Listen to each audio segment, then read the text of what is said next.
ओम नमः शिवाय। ब्रह्ममुरारिसुरार्चितलिङ्गं निर्मलभासितशोभितलिङ्गम् जन्मजदुःखविनाशकलिङ्गं तत्प्रणमामि सदा शिवलिङ्गम्। देवमुनिप्रवरार्चितलिङ्गं कामदहनकरुणाकरलिङ्गम् रावणदर्पविनाशकलिङ्गं तत्प्रणमामि सदा शिवलिङ्गम्। सर्वसुगन्धसुलेपितलिङ्गं बुद्धिविवर्धनकारणलिङ्गम् सिद्धसुरासुरवन्दितलिङ्गं तत्प्रणमामि सदा शिवलिङ्गम्। कनकमहामणिभूषितलिङ्गं फणिपतिवेष्टितशोभितलिङ्गम्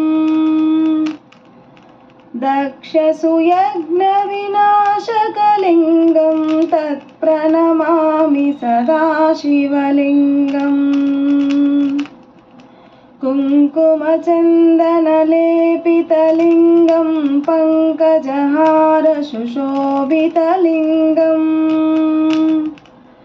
सञ्चितपापविनाशकलिङ्गं तत्प्रणमामि सदा शिवलिङ्गम्। देवगणार्चितसेवितलिङ्गं भावैर्भक्तिभिरेव च लिङ्गम् दिनकरकोटिप्रभासितलिङ्गं तत्प्रणमामि सदा शिवलिङ्गम्। अष्टदलोपरिवेष्टितलिङ्गं सर्वसमुद्भवकारणलिङ्गम् अष्टदरिद्रविनाशकलिङ्गं तत्प्रणमामि सदा शिवलिङ्गम्। सुरगुरुसुरवरपूजितलिङ्गं सुरवनपुष्पसदार्चितलिङ्गम्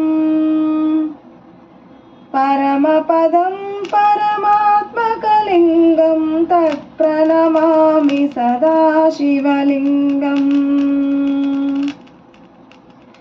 लिङ्गाष्टकमिदं पुण्यं यः पठेत् शिवसन्निधौ शिवलोकमावाप्नोति शिवेन सह मोदते।